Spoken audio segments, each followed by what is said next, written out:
الحمد لله رب العالمين وبه نستعين وصلى الله وسلم على سيد الأنبياء والمرسلين وعلى آله وأصحابه أجمعين ومن تبعهم بإحسان إلى يوم الدين أما بعد. محترم سامعین، آج کی اس نشست میں ایک اہم بات میں آپ کے سامنے رکھنے جا رہا ہوں. وہ یہ ہے کہ اللہ تعالیٰ نے بھلے ہی ہم کو اس دنیا کے اندر ایک ساتھ رکھا ہے اور ہم ایک اجتماعی زندگی گزار رہے ہیں. یہاں پر بھی ہمارے اپنے گھر کے اندر جہاں بھی ہم رہتے ہیں بحیثیت انسان ہونے کے سب مل جل کر کے رہتے ہیں. لیکن یہ بہت ہی دکھ والی بات ہے، بلکہ آنکھیں کھول دینے والی بات ہے کہ ہماری جنت اور ہمارے جہنم سے متعلق جو معاملہ ہے وہ ہمارا انفرادی معاملہ ہے. ہم اکیلے ہیں اس بات میں. اللہ سبحانہ و تعالیٰ کے ہاں ہمارا جو معاملہ ہوگا وہ ہمارے اکیلے کا معاملہ ہوگا. ہماری نجات کے لیے اللہ سبحانہ و تعالیٰ کے ہاں ہم اکیلے ہوں گے. حدیث کے اندر صحیح بخاری کی جو حدیث ہے صراحتاً کہا گیا کہ لیس بینہما ترجمان. اللہ سبحانہ و تعالیٰ ہوگا اور اس کے سامنے فرد ایک بندہ ہوگا، کوئی معاملہ اس کے ساتھ نہیں ہوگا. قرآن مجید میں ایک آیت کریمہ ہے جس میں ایک انسان کی نجات کے لیے ایک انسان جتنے طریقے اپنا سکتا ہے اللہ تعالیٰ نے سب کی نفی فرما دی. دیکھو سورۃ البقرہ میں اللہ تعالیٰ نے فرمایا واتقوا یوما لا تجزی نفس عن نفس شیئا ولا تقبل منها شفاعة ولا يؤخذ منها عدل ولا هم ينصرون. اللہ سبحانہ و تعالیٰ نے ہمیں اس دن سے آگاہ فرمایا جس دن میں نہ کوئی انسان کسی انسان کے کام آ سکتا ہے، نہ کسی کی سفارش کام آ سکتی ہے، نہ ہی اس کے پیسوں کی بنیاد پر وہ اپنے آپ کو جہنم سے بچا سکتا ہے، اور نہ ہی بحیثیت انسان ہونے کی اس پر کوئی ترس کھا سکتا ہے، کوئی مدد کے لیے آگے بڑھ سکتا ہے کہ ہم تمہارے ساتھ ہیں.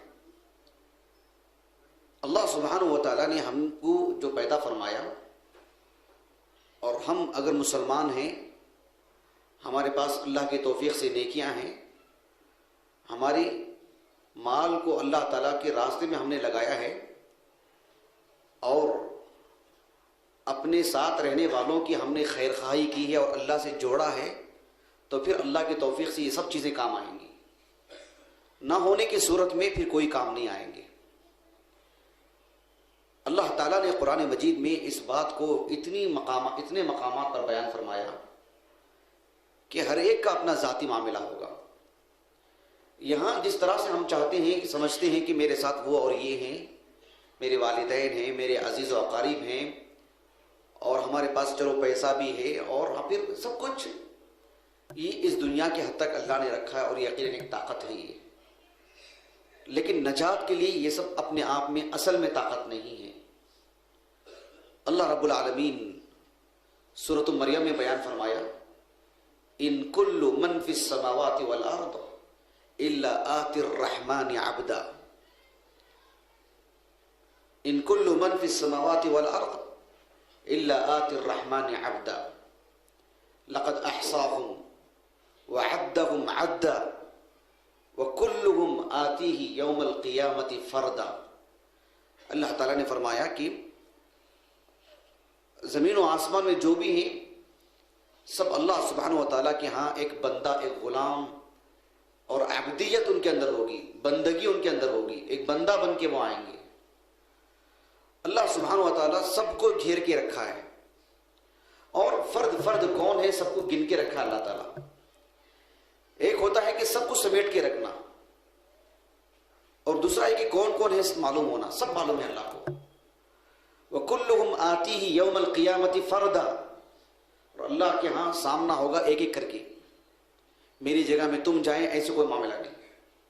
وہ فرد آئے گا، اس کا ذاتی معاملہ ہوگا، اس کے اعمال کی بنیاد پر اس کی نجات کا معاملہ ہوگا. پھر دوسرا آئے گا. سبحان اللہ العظیم، یہ کوئی آسان بات نہیں ہے. اسی لیے اللہ تعالیٰ نے سورۃ العبس میں بیان فرمایا لِكُلِّ امْرِئٍ مِّنْهُمْ يَوْمَئِذٍ شَأْنٌ يُغْنِيهِ، کہ کل قیامت کے دن معاملہ ایسا ہوگا ہر ایک کے ساتھ اس کی ایسی چیز جڑی ہوگی وہ دوسروں کے تعلق سے توجہ ہی نہیں دے گا. جیسے عمومی طور پر ہوتا ہے نا، ہماری زندگی میں اگر ہم 3-4 لوگ بیٹھتے ہیں تو موضوع بحث ہم نہیں ہوتے، کوئی اور ہوتا ہے. دلچسپیاں ہمارے تعلق سے نہیں ہوتی، کسی اور کے تعلق سے ہوتی ہیں. لیکن وہاں ایسا نہیں ہوگا نا. لِكُلِّ امْرِئٍ مِّنْهُمْ يَوْمَئِذٍ شَأْنٌ، ہر ایک کے ساتھ اس کا ہی معاملہ جڑا ہوگا. یغنی، جو دوسروں سے متعلق سوچنے کی فرصت ہی نہیں ہوگی اس کے پاس. یہ ایسا معاملہ ہوگا. اللہ سبحانہ و تعالیٰ نے اس مسئلے کو اتنا جذباتی بنا کے پیش فرمایا ہے کہ اگر اللہ کا کلام نہ ہوتا تو پھر یقین نہیں ہوتی ان سب باتوں پر. اللہ تعالیٰ نے فرمایا سورۃ اللقمان میں، یا ایھا الناس اتقوا ربکم واخشوا یوما لا تجزی والد عن والدہ شیئا ولا مولود هو جاز عن والدہ شیئا، کہ لوگوں اس دن سے ڈرو جس دن کی باپ اپنے بچوں کے کچھ کام نہیں آئے گا. اب ہم سمجھ سکتے ہیں اس بات کو، ہماری سمجھ سے باہر ہے. ہماری سمجھ سے باہر ہے. باپ کسی طرح کا بھی کیوں نہ ہو وہ اپنے بچوں کے کام نہیں آئے گا. یہ ایک نہایت عجیب بات ہے، یقین نہیں آنے والی بات ہے. لیکن اللہ نے کہا کہ ایسا ہی ہوگا. وَلَا مَوْلُودٌ هُوَ جَازٍ عَنْ وَالِدِهِ شَيْئًا، اولاد بھی ماں باپ کی طرف توجہ نہیں دیں گے، ان کو پرواہ ہی نہیں ہوگی. اور خود غرضی کا اتنا عالم ہوگا، خود غرضی کا، جسے دنیا میں نے اپنا سمجھتا رہا. کم از کم اتنا تو چاہے گا انسان کہ یہی صحیح میری جگہ میں چلے جائیں اللہ کے ہاں. مطلب اللہ سے کہے گا کہ میں مجرم تو ضرور ہوں لیکن کم از کم میری بیوی کو ڈال دے، مجھے نہیں جہنم میں. کم از کم میری ماں کو ڈال دے جہنم میں، مجھے مت ڈال. تصور ہوتا ہے ان باتوں پر. لیکن اللہ نے بیان فرمایا کیونکہ ہر ایک کا معاملہ فرد کا ہوگا، اجتماعی معاملہ نہیں ہوگا، فرد کا. اللہ سبحانہ و تعالیٰ نے فرمایا سورۃ المعارج میں کہ وَلَا يَسْأَلُ حَمِيمٌ حَمِيمًا، حمیم گرم خون کو بولتے ہیں جو سوچے سمجھے بغیر اپنے دوست کے لیے اپنی گرمی دکھائے، اس کے لیے کچھ بھی کر دے. اس کا دوست سچا ہے، جھوٹا ہے، حق پر ہے، وہ نہیں، بس میرے دوست کا معاملہ ہے. وَلَا يَسْأَلُ حَمِيمٌ حَمِيمًا يُبَصَّرُونَهُمْ يَوَدُّ الْمُجْرِمُ لَوْ يَفْتَدِي مِنْ عَذَابِ يَوْمِئِذٍ بِبَنِيهِ وَصَاحِبَتِهِ وَأَخِيهِ وَفَصِيلَتِهِ الَّتِي تُؤْوِيهِ وَمَنْ فِي الْأَرْضِ جَمِيعًا ثُمَّ يُنْجِيهِ. اللہ تعالیٰ نے فرمایا کہ جب ایک شخص کو اس کے گھر والے، اس کے دوست احباب، اس کے قبیلے کے لوگ اس کے سامنے دکھائی دیں گے تو ایک ایک کا نام لے کے اللہ کہے گا کہ اے اللہ یہ میرا بیٹا ہے، مجھے تو جہنم میں مت ڈال، اس کو ڈال دے، اس کو ڈال دے. یہی میرے قبیلے کے لوگ ہیں، ان کو ڈال دے جہنم میں، سب کو ایک ساتھ میری جگہ میں، مجھے نہیں. کتنی خود غرضی ہے، دیکھ رہے ہیں آپ. کیونکہ دنیا میں تھے تو تعلقات ان کے اللہ کے لیے نہیں تھے، دنیا کے لیے تھے. جبکہ صحیح بخاری کی حدیث ہے کتاب التوحید میں، جابر بن سمورہ نے کہا رضی اللہ عنہ، آپ علیہ الصلوۃ والسلام نے فرمایا کہ کل جنت میں جو لوگ جائیں گے وہ کچھ عرصے کے بعد اللہ تعالیٰ کے پاس آئیں گے، اور لفظ آتا ہے جدال کا، جھگڑنے کا. وہ اہل ایمان جو جنت میں تھے بے چین رہیں گے. بے چینی جنت کی صفت نہیں ہے، سکون ہونا چاہیے وہاں پہ. لیکن جنتیوں کو ایک جو بے چینی ہوگی، جانتے ہیں کیسی بے چینی؟ وہ اللہ تعالیٰ سے کہیں گے کہ اے اللہ جو لوگ ہمارے ساتھ نماز میں تھے، آتے تھے اجتماعی طور پر، وہ جنت میں کیوں نہیں دکھائی دے رہے؟ یہ کہانی نہیں ہے، صحیح بخاری کی حدیث ہے.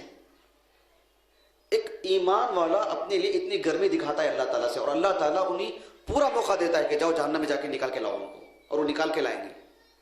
لیکن جہنمیوں کا معاملہ ایسا نہیں ہوگا. وہ کہیں گے کہ جو میں نے میری بیوی کے لیے جو الفاظ اس کے پاس تھے نا، جو بڑا دل اس کی بیوی کے لیے تھا نا، وہ اتنا تنگ ہو جائے گا کہ وہ اپنی بیوی کو ہی پیش کرے گا اپنی جگہ پر. مطلب یہ چلی جائے، میں نہیں. وَمَنْ فِي الْأَرْضِ جَمِيعًا ثُمَّ يُنْجِي. اللہ تعالیٰ نے کہا کہ بس یہ باتیں ہیں، کلا، ایسا تو ہو ہی نہیں سکتا. مطلب یہ صورتحال وہاں ایسی نہیں ہوگی، تم ہے تو تم. سبحان اللہ العظیم. یہ بہت بڑی بات ہے. یہاں ہم اس نقطۂ نظر سے کہیں نہ کہیں غافل رہتے ہیں انفرادی معاملے کو لے کر. آدمی کو سوچنا چاہیے کہ میرا اپنا معاملہ، کوئی شخص ہم کو بلا رہا ہے، ہمیں دھوکہ نہ دے، ہمارے ساتھ کوئی کھیل نہ پائے. کوئی کیوں بھی ہمیں لے کے بیٹھتا ہے کسی کے بارے میں بات کرنے کے لیے، ہم غافل ہوتے ہیں. کیوں؟ کیونکہ میرا اپنا ذاتی معاملہ ہے نا، وہ تھوڑی نہ کام آئے گا میرا. انفرادی معاملہ اس دنیا کے اندر یہاں ہم رہتے ہیں، لوگ اسے خود غرض کہتے ہیں، اپنے بارے میں سوچتا ہے. لیکن اللہ کے ہاں وہ ایک اچھا وصف ہے، ایک اچھی خوبی ہے. جو شخص سب سے پہلے اپنے بارے میں سوچتا ہے، اپنے بچاؤ کا سوچ لیتا ہے، بتلاتا تو ہے دوسروں کو لیکن اپنے بارے میں زیادہ فکر مند رہتا ہے. یہ اللہ سبحانہ و تعالی ہمیں اس کا فکر مند بنائے. قرآن مجید میں اس تعلق سے ایسے مناظر پیش کیے گئے ہیں. میں نے کہا نا، اگر یہ اللہ کا کلام نہ ہوتا تو ہم یقین نہ کرتے کہ ایسی بھی بات ہو سکتی ہے کیا. آپ غور فرمائیے، قرآن مجید میں ایک سورہ ہے سورۃ الحج. اس کے آغاز میں اللہ تعالیٰ نے فرمایا جب قیامت واقع ہوگی، یوم ترونہا تذہل کل مرضعۃ عما ارضعت وتضع کل ذات حمل حملها وترى الناس سکارى وما هم بسکارى ولكن عذاب اللہ شدید. ایک خاتون، ایک ماں اپنے بچے کو جو دودھ پلاتی ہے، عربی زبان میں قدیم لغوی حضرات نے کہا کہ عربی زبان میں جو تذکیر و تانیث ہوتی ہے، جیسے ہم کہتے ہیں مؤمنون، ایک مومن مرد کو کہتے ہیں، اور مؤمنتن کہتے ہیں ایک مومن عورت کو.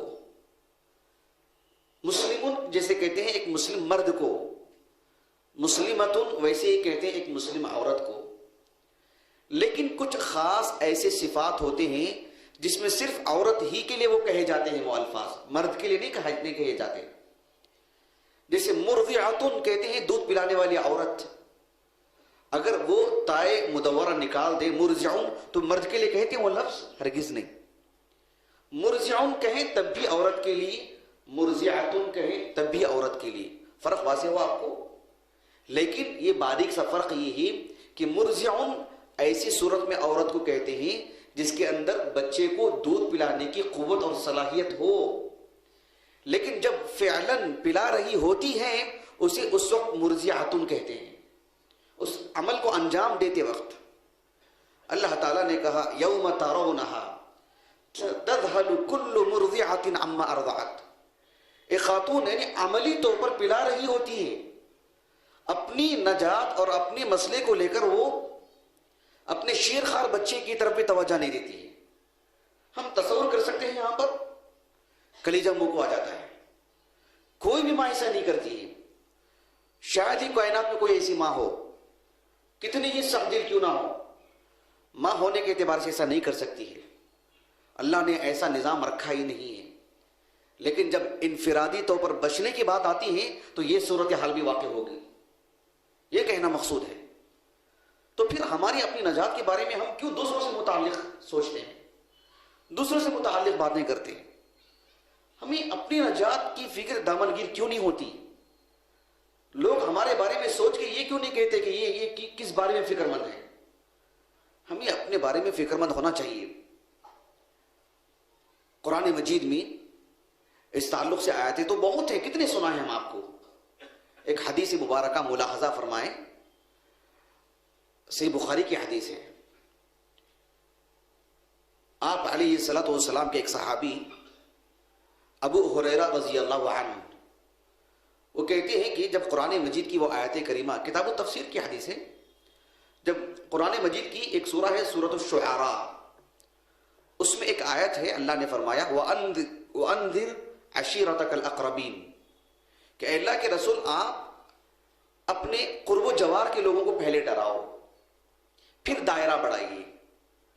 جب یہ آیت کریمہ نازل ہوئی تو آپ علیہ الصلوۃ والسلام نے قریش کے لوگوں کو جمع فرمایا، عمومی خطاب بھی کیا آپ نے، خصوصی طور پر نام لے لے کر بھی آپ نے خطاب فرمایا۔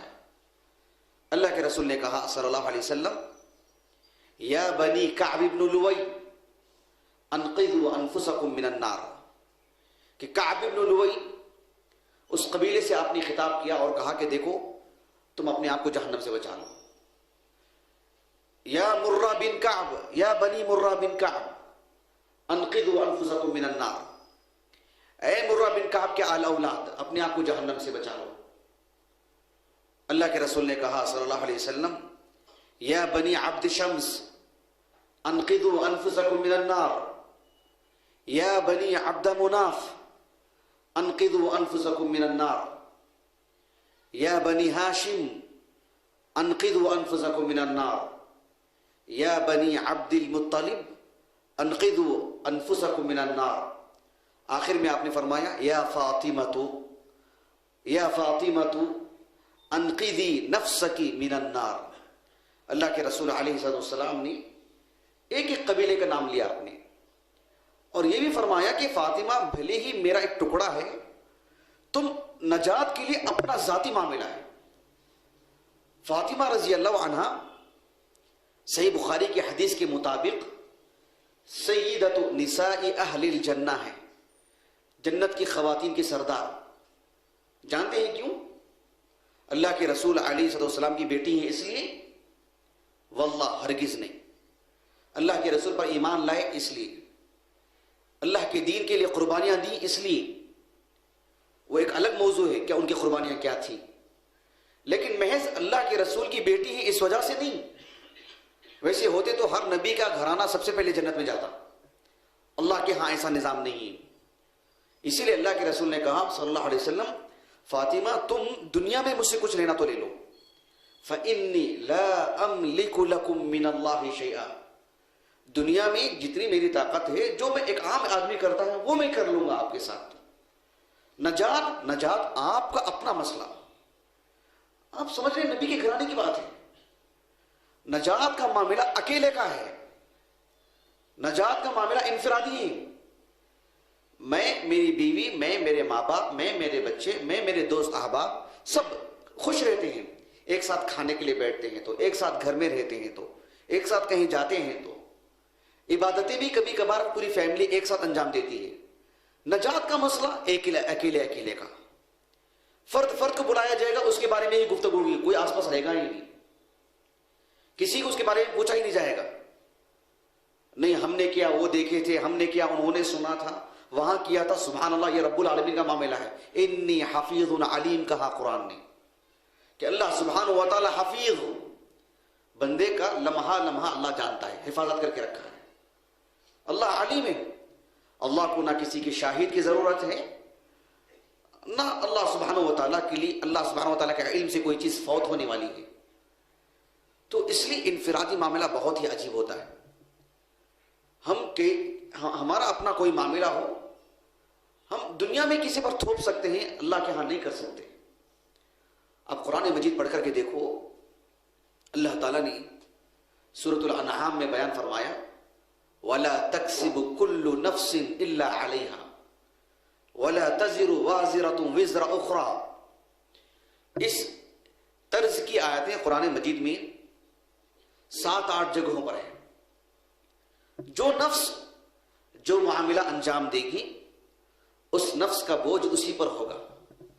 لا تزر وازرۃ وزر اخرى، سورۃ النجم میں اللہ نے کہا الا تزر وازرۃ وزر اخرى وان ليس للانسان الا ما سعى وان سعيه سوف يرى ثم يجزاه الجزاء الاوفى، کہ ہم جو کریں گے ہمارا بوجھ ہمارے اوپر، انسان جو کوشش کرے گا وہ وہاں دیکھے گا، فمن يعمل مثقال ذرة خيرا يره ومن يعمل مثقال ذرة شرا يره.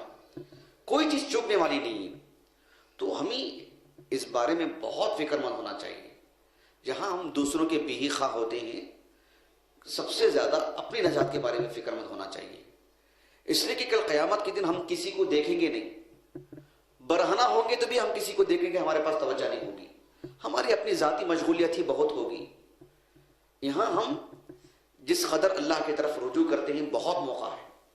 ورنہ قیامت کے دن کے بارے میں اللہ نے فرمایا سورۃ المرسلات میں، ھذا یوم لا ينطقون ولا يؤذن لهم فيعتذرون، کہ ایک ایسا دن ہے جس میں کسی کو بات کرنے کے لیے بھی اللہ موقع نہیں دے گا. بات کرنے کا بھی موقع نہیں دے گا اللہ تعالیٰ. ولا يؤذن لهم فيعتذرون، ایک بندہ آ کے اپنے لیے عذر پیش کرنا چاہے تو اس کے لیے بھی موقع نہیں دے گا اللہ تعالیٰ. عذر کے لیے بھی موقع نہیں ہے. اللہ تعالیٰ نے فرمایا سورۃ القیامہ میں، ينبأ الانسان يومئذ بما قدم واخر بل الانسان على نفسه بصيرا ولو القى معاذيرا. اللہ تعالیٰ نے کہا انسان کی آگے پیچھے کی پوری زندگی وہاں پر رہے گی، اور پھر انسان اپنے آپ میں ہی وہ ثابت کر دے گا وہ کیا ہے، وہ نیک ہے کہ نہیں ہے. ينبأ الانسان يومئذ بما قدم واخر بل الانسان على نفسه بصيرا. یعنی یہ شخص نیک ہے، دلیل کیا ہے؟ دلیل وہ خود ہے. یہ شخص بدبخت ہے، دلیل کیا ہے؟ وہ خود دلیل ہے. ولو القى معاذیرا، وہ کتنے بھی عذر پیش کرنا چاہیں عذروں کا کوئی مقام ہی نہیں، وہاں پر کوئی حیثیت ہی نہیں. ھذا یوم لا ينفع الظالمین معذرتهم ولهم اللعنة ولهم سوء الدار، کہ اس وقت عذر نام کی کوئی چیز نہیں رہے گی. اللہ نے کہا کہ لا تعتذروا، تم عذر ہی پیش مت کرو. وہاں سننے والی بات ہی نہیں ہوگی. ٹھیک ہے تمہاری پوری کہانی سنائے، کیا ہے دیکھتے ہیں، ایسا نہیں ہوگا. اللہ سبحانہ وتعالیٰ کے علم میں سب کچھ ہے. یعلم ما بین ایدیہم وما خلفہم، آگے پیچھے کی سب باتیں رب العالمین جانتا ہے. تو پھر ہمارے لیے سوچنے کی کتنی بڑی بات ہے. ایک اور آپ کو بات بتلاتا ہوں کہ انسان ہے. شیطان جو ہمیں گمراہ کرتا ہے، بہکاتا ہے، ہمارے دل میں وسوسے ڈالتا ہے، کل قیامت کا معاملہ ایسا ہوگا کہ وہ بھی ساتھ نہیں کھڑا ہوگا. اللہ تعالیٰ نے سورۃ ابراہیم میں بیان فرمایا وقال الشیطان لما قضی الامر ان اللہ وعدکم وعد الحق ووعدتکم فاخلفتکم وما كان لي عليكم من سلطان الا ان دعوتكم فاستجبتم لي فلا تلوموني ولوموا انفسكم. کیا عجیب بات ہے. اللہ اکبر. اللہ تعالیٰ نے کہا کہ کل قیامت کے دن فیصلے ہو جائیں گے تو شیطان کہے گا کہ بات ایسی تھی کہ ان اللہ وعدکم، اللہ نے تم سے وعدہ کیا تھا نا کہ ایسا کرو گے تو جنت، ایسا نہیں کرے گے تو جہنم. ووعدتکم، میں نے بھی آ کے آپ سے وعدہ کیا تھا جیسے اللہ نے تم سے کیا تھا، لیکن فاخلفتکم، میں تو وعدہ خلافی کر دیا، میں تو ایسے پیچھے ہٹ گیا. میں اب بات ایسی ہے کہ فلا تلومونی، مجھے ملامت مت کرو، ولوموا انفسکم، جو بھی ملامت کرنا ہے خود کو، تم اکیلے ہی بس. کمثل الشیطان اذ قال للانسان اکفر فلما کفر قال انی بریء منک انی اخاف اللہ رب العالمین. سورۃ الحشر میں اللہ نے کہا کہ شیطان کا معاملہ ایسا ہے کہ وہ بندے سے کہتا ہے کہ کفر کر. جب وہ کفر کرتا ہے تو کہتا ہے کہ میں تیرے کفر سے بری ہوں، میں بری ہوں، میں اللہ سے ڈرتا ہوں، اب تیرا معاملہ تیرے اوپر ہے. یہ ایک دل لگی کی بات نہیں ہے، یہ سوچ میں مبتلا کر دینے والی بات ہے. آدمی کو اس کی عام زندگی میں بھی مطلب جو ہے ایک طرح سے توجہ دلا دینے والی بات ہے کہ ہم کس راستے پہ کھڑے ہیں. مان لو کہ اگر آج ہمارا انتقال ہو جائے، کون ہمارے ساتھ ہے؟ کون ہے ہمارا؟ ہم ہیں، ہم خود ہیں. اللہ کی توفیق سے ہمارے دلوں میں جو ایمان ہے، اللہ کے فضل سے ہمارے کھاتے میں جو نیکیاں ہیں، اللہ قبول فرمائے. اللہ سبحانہ و تعالیٰ کی طرف سے جو ہم نے اپنے زندگی میں اپنے گھر والوں کے لیے جو دین کے لیے فکر مند رہے ہیں، یہ سب چیزیں ہوں تو ہی ہمارے لیے ہیں، ورنہ کون ہے ہمارے لیے؟ اللہ نے فرمایا وَاتَّقُوا يَوْمًا لَا تَجْزِي نَفْسٌ عَن نَفْسٍ شَيْئًا وَلَا يُقْبَلُ مِنْهَا شَفَاعَةٌ وَلَا يُؤْخَذُ مِنْهَا عَدْلٌ وَلَا هُمْ يُنصَرُونَ۔ اس آیت میں اللہ سبحانہ و تعالیٰ نے 4 بڑے بڑے قوتیں اللہ نے بتلائی ہیں جو انسان سمجھتا ہے۔ اللہ نے سب کی نفی کر دی کہ اس کا نہ کوئی مددگار ہوگا، اس کا نہ پیسہ کام آئے گا، اور نہ ہی اس کے قائم مقام وہ کسی کو کھڑا کرے گا۔ یوم لا تملک نفس لنفس شیئا والامر یومئذ للہ۔ بہرحال یہ ایک سوچنے والی بات ہے۔ اللہ تعالیٰ مجھے بھی آپ کو بھی اپنے بارے میں فکر مند ہونے کی توفیق عطا فرمائیں، اپنے گھر والوں کے بارے میں۔ ہم اپنے گھر والوں کو بھی یہی سبق پڑھائیں کہ دیکھو ہم آپ یہاں ہیں، کل قیامت کے دن مل کر کے رہنا ہے، تو پھر ایک دوسرے کو دین کی نیکی کی تلقین کرنا پڑے گا۔ نہیں کرتے ہیں تو پھر ہم آپ کے کام نہیں آ سکتے، نہ آپ ہمارے کام آ سکتے ہیں۔ اس توجہ کے ساتھ ہمیں زندگی گزارنے کی کوشش کرنا چاہیے۔ اللہ تعالیٰ سے دعا ہے کہ اللہ تعالیٰ ہمیں نیک بنائیں، صالح بنائیں، فکر مند بنائیں۔ آمین۔ وآخر دعوانا ان الحمد للہ۔